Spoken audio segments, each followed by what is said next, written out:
Bro, gue mau tanya jujur. Pernah nggak sih lo ngerasa hidup lo itu cuma eksis? Lo punya kerjaan, lo punya teman, lo punya uang, lo punya medsos. Tapi di dalam diri lo ada rasa hampa yang nggak bisa lo jelasin. Kayak lo cuma jalanin hari, tapi nggak tahu kenapa. Lo sibuk, tapi rasanya kosong. Pertanyaannya bukan apa yang lo punya, tapi apa lo punya alasan untuk hidup. Makna itu bukan sesuatu yang lo cari, bro. Kayak harta karun yang tersembunyi. Makna itu sesuatu yang harus lo ciptakan. Itu adalah pondasi yang bikin hidup lo punya kekuatan dan arah, bahkan saat badai datang. Di video ini, gua akan ajak lo masuk ke dunia yang jarang dibahas. 3 kunci untuk menciptakan hidup penuh makna. Kita bakal bongkar habis kenapa kunci-kunci ini jauh lebih penting dari uang atau popularitas. Gua janji, setelah lo nonton ini sampai akhir, lo bakal sadar, makna bukanlah sesuatu yang lo temukan, tapi sesuatu yang lo bangun. Bagian 1. Mendefinisikan makna. Bro, banyak orang bingung. Mereka pikir makna itu sama dengan kebahagiaan atau kesuksesan. Padahal itu beda banget. Kebahagiaan itu kayak naik roller coaster. Lo ngerasa seneng, euforia, tapi itu datang dan pergi. Kebahagiaan itu tergantung sama apa yang terjadi di luar diri lo. Kalau lo dapet promosi, lo bahagia. Kalau lo gagal, lo sedih. Itu rapuh, bro. Makna itu beda. Makna itu bukan puncak yang lo capai, tapi pondasi yang bikin lo tetap berdiri tegak. Makna itu adalah alasan lo ada. Alasan lo bangun setiap pagi, bahkan di hari-hari terberat sekalipun. Makna itu bikin hidup lo punya substansi. Coba bayangin, bro, kebahagiaan itu kayak dekorasi di rumah lo. Perabotan, lukisan, lampu-lampu cantik. Makna adalah pondasi dan struktur dari rumah itu sendiri. Badai bisa datang dan merusak semua perabotan lo. Tapi selama pondasi rumahnya kokoh, rumah itu nggak akan roboh. Itu sebabnya banyak orang sukses dan kaya raya tapi merasa hampa. Karena mereka cuma fokus ngumpulin perabotan tapi nggak pernah membangun pondasi yang kuat. Sebaliknya, ada orang yang hidup sederhana tapi punya makna yang dalam dan hidup mereka terasa lebih utuh. Bagian 2. Kunci nomor 1. Kekuatan tujuan. The power of purpose. Bro, tujuan itu bukan soal jadi kaya raya atau terkenal. Tujuan itu bukan tentang achievement yang lo pamerin di Instagram. Tujuan itu adalah kenapa di balik setiap tindakan lo. Bayangin gini, lo lagi dayung perahu di tengah laut. Kalau lo nggak punya tujuan mau kemana, lo akan dayung terus. Lo akan capek, tapi lo nggak akan pernah sampai. Lo cuma berputar-putar di tempat yang sama. Itulah hidup tanpa tujuan, bro. Sibuk, tapi hampa. Banyak orang salah paham. Mereka pikir tujuan itu harus dicari, seolah-olah dia tersembunyi di suatu tempat. Padahal, tujuan itu diciptakan. Lo nggak nunggu dia datang, tapi lo yang membangunnya dari dalam diri lo. Gimana cara mencarinya? Mulai dari pertanyaan sederhana. Apa yang bikin lo peduli? Apa yang bikin lo bersemangat? Apa yang lo anggap penting dalam hidup?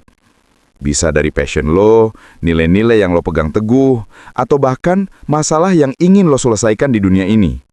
Ketika lo punya tujuan, setiap langkah kecil lo akan punya arti. Kerja keras lo akan terasa ringan, karena lo tahu itu semua mengarah ke sesuatu yang lebih besar. Tujuan ini adalah kompas hidup lo, bro. Dia akan menjaga lo tetap di jalur bahkan saat badai datang atau saat lo merasa tersesat. Dia adalah jangkar yang menahan lo dari hanyut. Bagian 3, kunci nomor 2 dan 3. Kekuatan kontribusi dan hubungan. Kunci nomor 2, kekuatan kontribusi. The power of contribution. Bro, hidup bermakna itu bukan cuma soal lo sendiri. Setelah lo punya tujuan, langkah selanjutnya adalah memberi. Hidup terasa hampa saat lo cuma fokus menerima. Pikiran lo cuma berputar di masalah dan kebutuhan lo sendiri. Tapi, saat lo mulai memberi, baik itu waktu, tenaga, ide, atau kebaikan, fokus lo bergeser. Lo nggak cuma mikirin diri sendiri, tapi juga orang lain. Ini punya efek filosofis yang luar biasa, bro. Saat lo berkontribusi, lo menyadari bahwa lo punya nilai yang bisa bermanfaat bagi dunia. Lo bukan lagi sekedar konsumen, tapi pencipta nilai. Kontribusi nggak harus besar. Mulai dari hal kecil, dari lingkungan terdekat lo. Bantu teman ngerjain tugas, share ilmu yang lo punya, atau sekedar jadi pendengar yang baik. Setiap tindakan kecil itu menciptakan efek riak yang akan kembali ke lo dalam bentuk makna. Kunci ketiga, kekuatan hubungan, the power of connection. Kunci ketiga ini adalah puncak dari semua itu. Manusia pada dasarnya adalah makhluk sosial. Lo bisa punya tujuan dan berkontribusi, tapi kalau lo sendirian, hidup lo akan terasa hampa. Hubungan yang dalam itu adalah sumber makna yang paling kuat. Hubungan itu kayak cermin, bro. Tanpa cermin, lo nggak bisa lihat diri lo sendiri.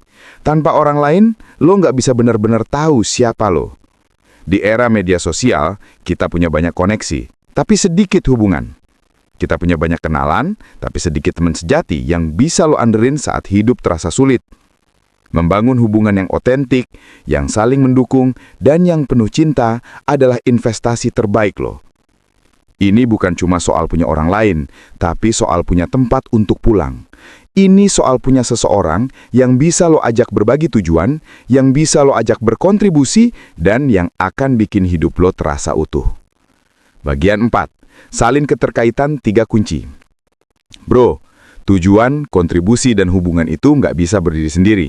Mereka adalah 3 kaki dari sebuah tripod yang menopang hidup lo. Kalau ada satu yang hilang, hidup lo nggak akan seimbang. Tujuan gini. Tujuan memberi lo arah dan alasan untuk bangun setiap pagi. Kontribusi memberikan lo nilai dan rasa bahwa lo berguna bagi dunia. Hubungan memberikan lo dukungan dan rasa bahwa lo tidak sendirian. Semuanya saling melengkapi. Lo punya tujuan, tapi lo nggak beraksi atau kontribusi. Tujuan lo cuma mimpi kosong. Lo berkontribusi, tapi nggak punya hubungan yang dalam. Hidup lo akan terasa kesepian. Lo punya hubungan yang erat, tapi nggak tahu apa tujuan lo. Lo cuma akan berputar-putar tanpa arah. Bro, sekarang lo udah punya kuncinya. Lo udah tahu bahwa makna bukan sesuatu yang lo temukan, tapi sesuatu yang lo bangun. Makna bukan destinasi, tapi sebuah proses yang lo jalani setiap hari. Pilihan ada di tangan lo. Lo bisa terus hidup dalam mode eksis, menunggu makna datang. Atau lo bisa ambil kendali dan mulai membangun pondasi hidup lo sendiri, satu persatu. Dengan punya tujuan, dengan berkontribusi, dan dengan membangun hubungan yang otentik. Hidup yang bermakna adalah hidup yang lo tulis sendiri. Kalau lo ngerasa video ini nambahin insight lo, jangan lupa like, komen, dan share ke teman-teman lo. Dan pastinya, subscribe biar gak ketinggalan insight-insight lain yang lebih dalam. Sampai ketemu di video selanjutnya, bro.